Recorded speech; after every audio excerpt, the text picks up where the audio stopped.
ئاکەپە و مەهەپە نایشارنەوە بە ئاشکرا لە ئێستا و لە ڕابردوو هەمیشە هەڕەشە بوون و هەوڵی داگیرکردنی باشوور و ڕۆژئاوای کوردستانیان داوە. لە چەند ساڵی ڕابردوودا هەر جارەی لەسەر ناوێک لەشکرکێشی سەر باشووری کوردستانیان کردووە.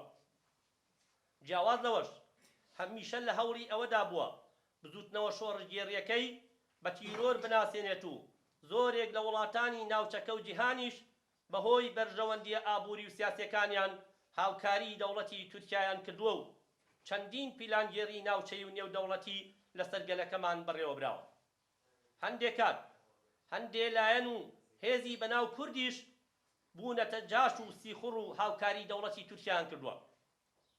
لە شەوی ڕابردوو جارێکی تر سوپای تورکیا لە ناوچەکانی شیلاجزێ و ئامێدی و چیای کوڕەژارۆ هێرشی دەست پێ کردوێتەوە و پێش ئێستاش پیلانگێڕی سەر شەنگال و ڕێکەوتنی کاظمی بەرزانی لە بەرامبەر شەنگال دروستکردنی دیواری کۆنکرێتی لە نێوان ڕۆژئاوا و شەنگالدا هێرشی سەر ڕۆژئاوای کوردستان هەموو ئەوانە ئاماژەن بۆ هێرشی فراوان لەسەر ئیرادەی ئازادی گەلی کورد.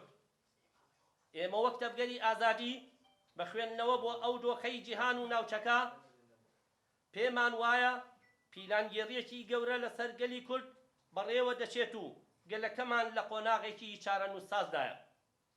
دەبێت خۆی بۆ ئامادە بکات. ئەو بێدەنگیە کە هەیە واتای تەسلیم بوونە، تەنها ڕێگەیەک لە پێشمانە یەکێتی و یەک هەڵوێستی و یەک ریزیە.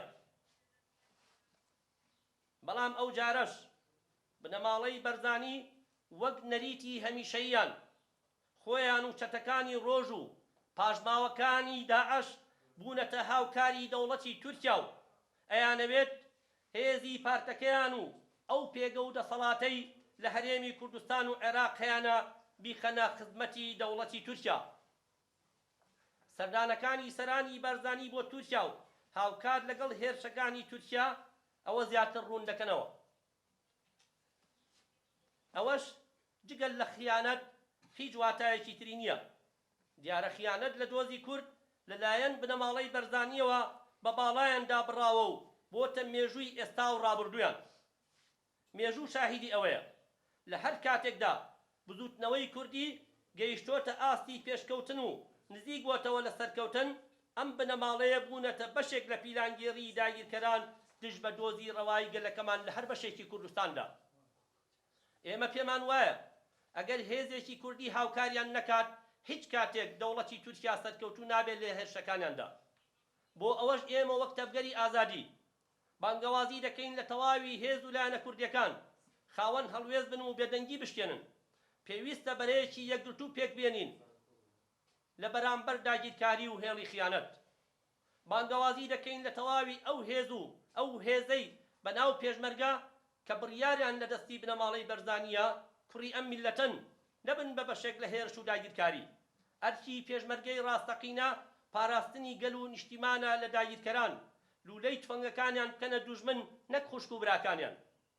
بانگ دەکەین لە ئەندام و لایەنگرانی پارتی دیموکراتی کوردستان ڕێگە نەدەن بنەماڵەی بەرزانی یاری بە کەرامەتی خودی ئەوان و چارەنووسی گەلەکەشمان بکات، چونکە ئەوەی دەیکات زیانی گەورە بەرگەلەکەمان دەکەوێت بە خودی پارتیشەوە.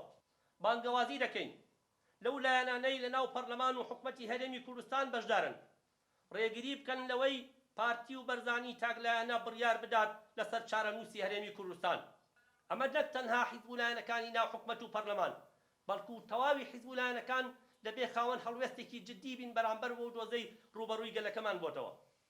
تەواوی گەلەکەمان دەبێت ئەو هوشیاریان هەبێت داگیرکاری دەوڵەتی تورکیا واتای تاڵانکردنی کوردستان و سیاسەتی برسیکردن و بێموچەکردن کە ئێستا لەلایەن دەسەڵاتی هەرێمی کوردستان کە هەژمونی بنەماڵەی بەرزانی بەسەرەوەی بەڕێوە دەچێت بە بڕیاری دەوڵەتی تورکیا.